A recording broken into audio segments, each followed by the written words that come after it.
week on LaKoDa Adventures, we decided to go to the Hamptons. We sold all of our belongings in Australia to move halfway across the world. Join us as we adventure through the USA and beyond, one coffee, hike, and road trip at a time. Welcome to LaKoDa Adventures. Like every tourist and upper-class New York resident, we decided to do 24 hours in the Hamptons and get a full experience of the most cost-effective way possible. It takes about 3 hours to get to the Hamptons. Not because of the distance, but because of the traffic. So we left Stamford around 10 a.m. to head to our accommodation in Sag Harbor. Now again, we were trying to do this as the most cost-effective way because the Hamptons is very expensive. Very expensive. So, from our research, Sag Harbor had some of the most cost-effective accommodation options. In saying that, the price we paid for one night, we could probably get for 4 nights anywhere else. It ended up taking well over 3 hours, so we got to Sag Harbor Inn by 1:45 p.m. Just in time for our 2 p.m. reservation at Wölffer Estate Winery for lunch.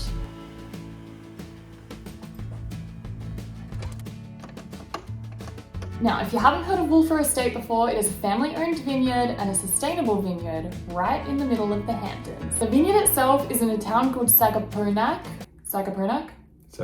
Yep. And it is known for its premium and distinctive wines, in particular its rosé. The estate is set in what felt like the countryside, and you would never know that it's just 10 minutes from the ocean.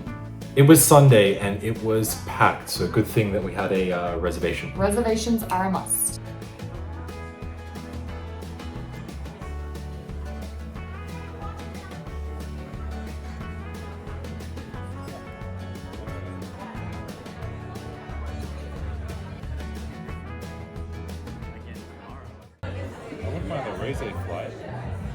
Rosé it is. When it comes to wine tasting at Wölffer Estate, they offer flights of wine to try. And because we're Australian, we love our rosé Love rosé. and wine and beer and spirits, And everything. anything alcoholic. Yeah, we're pretty good at that.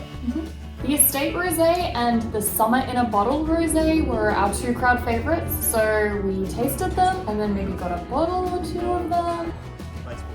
Great day. Perfect day.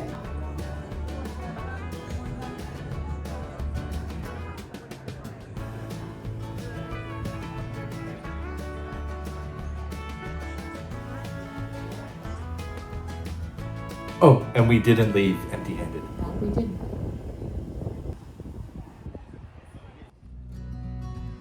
We then called an Uber back to Sag Harbor where we could explore the town and find our next drink. Not that we're alcoholics or anything. It's all about earning your drink, not necessarily just drinking all the time. Yeah, we're like a 3-5, 3 nights. Don't drink 5. Yeah, 3. Balance. Wait, no, that makes no sense.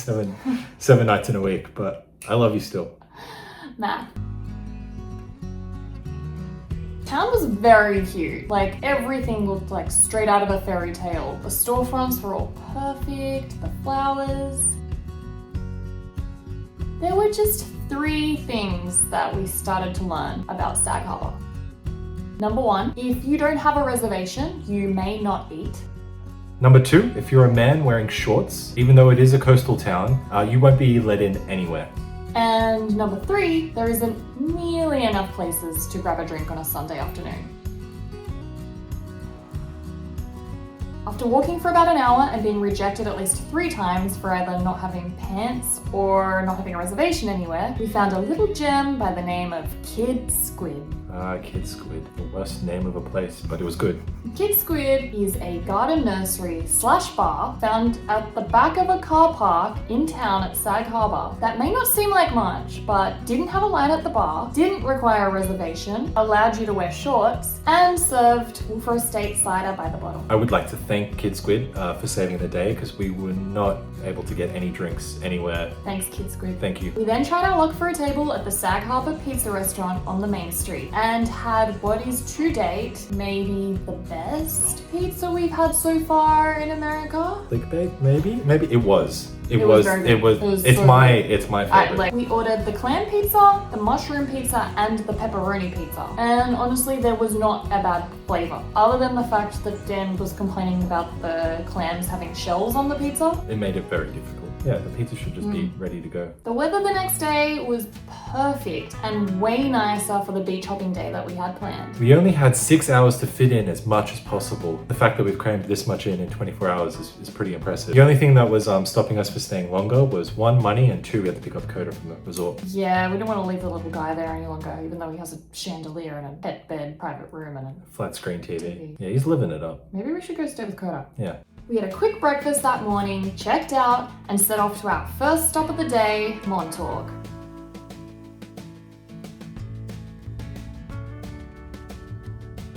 Now, for those of you who have seen the TV show Revenge, our family loves this show. It was a high priority on our list. We wanted to see Jack's bar, we wanted to see the Revenge house, we wanted to see all the locations that don't really exist. They don't exist. Nope. But we wanted to see them. The first thing we wanted to do in Montauk was to see the lighthouse.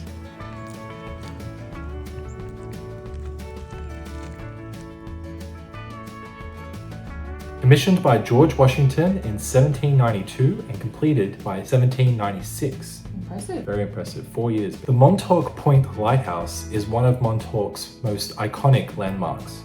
And it's the 4th oldest lighthouse in all of the US, which I didn't really know about. I found this out after we visited. Yeah, that's very impressive. We climbed it. Yep. Climbed the 4th oldest. I don't know that yet. Oh, we did it. Maybe. May find out. Stay tuned. Clickbait. I wasn't aware of just how close we would be seeing the lighthouse. I thought we would show up, take a couple of cute pics. We decided to climb that mother.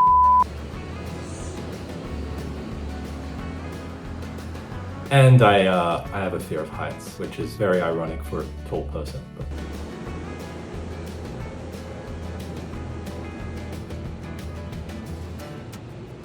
The climb was extremely steep and very tight, and it was very hot. And I don't recommend it if you have claustrophobia. Only one person can go up at the same time. But it was amazing at the top. Yeah, the view from the top was I expected it, but was it worth the climb? It actually was. It was Okay. beautiful. Okay. And the fact that they showed you how the lighthouse actually operates, and they had it on, you could see it kind of revolve around. I thought the top of a lighthouse was a giant light bulb. Yeah. I didn't realize it had a giant reflecting. Yeah, what do we know? We're just rosé experts.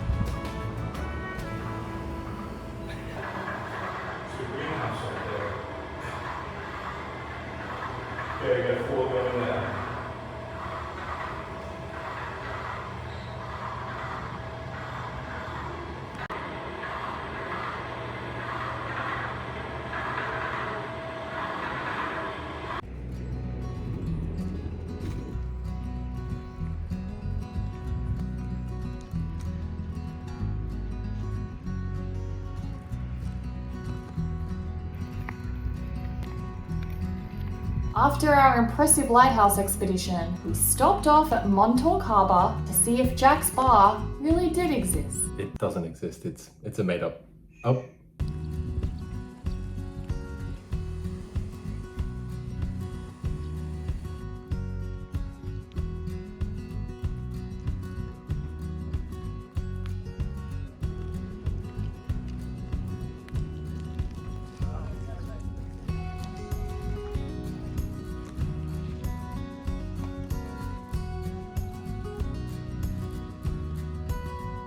Unfortunately, none of the restaurants were open for lunch yet, and Jack's bar indeed did not exist.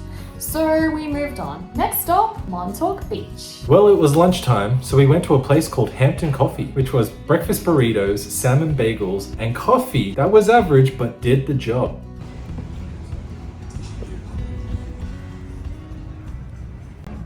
Hampton Coffee Company. Not bad. Always not bad. Huh? It was something more constructive. It's not that, which is good. Actually pretty good. That's smooth. Ja.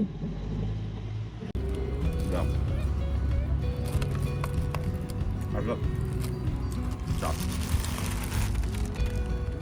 After that, it was time for a swim in Montauk Beach. The beach was nice, but we're so spoiled being from Australia that we have very high beach standards. So it wasn't the nicest beach we've ever seen. Maybe it was the nicest beach for the east coast of America that we have seen. I could confirm that. But it was worth the swim. No, it was on that water. We gotta be real here. We gotta be real. It was a little murky. It Yeah. could have been cleaner. Yeah, like it was not great. Did we catch anything? No. No, we were fine. We were fine.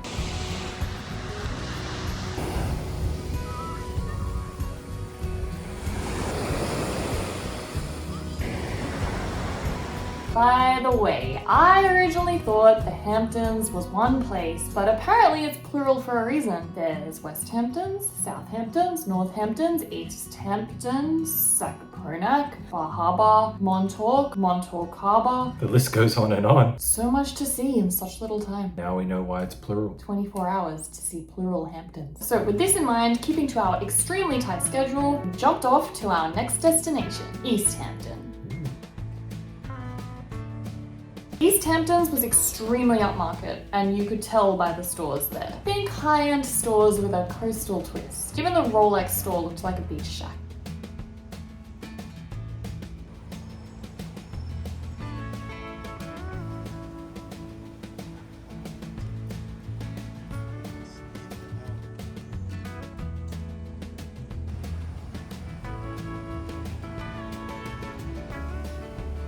And we also got these really cool hats. I don't know if you've noticed that. Yeah, we got this from East Hamptons. Oh, and the Starbucks was nautical themed. Who doesn't love this themed Starbucks? It's a Starbucks. But yeah, it was nautical themed. themed. Our last stop was Southampton, where we also checked out the incredible homes, but only could see the hedges. Nice hedges.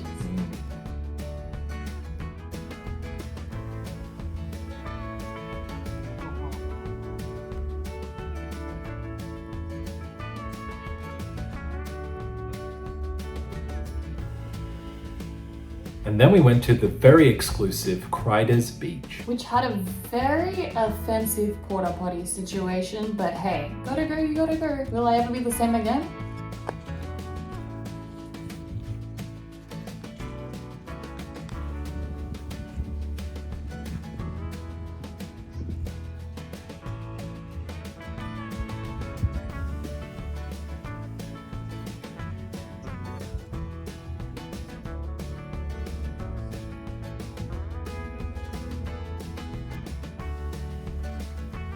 The town of Southampton looked so cute, and I really wish we had more time to take a look around. Probably wouldn't have been able to afford anything anyway, but a nice drive-by was enough. And it was time to start the trek home. Which, spoiler, it ended up taking 4.5 hours instead of 2.5. Let's not go back to the Hamptons.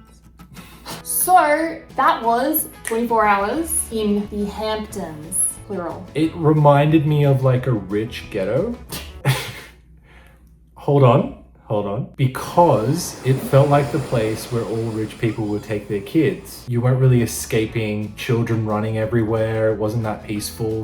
Was it nice? Yeah, it was really nice. But yeah. I enjoyed the Hamptons. I would enjoy it more if I had more money. Excellent point. Not to say you can't do it on a budget and have a great time. Which we did. You will just have a shorter amount of time. Yes. But that's why we've got a jam-packed guide for you. So Do what we do. do what we do, exactly. So, thanks for watching, And don't forget to subscribe. and we'll see you next week on LaKoDa Adventures. Bye.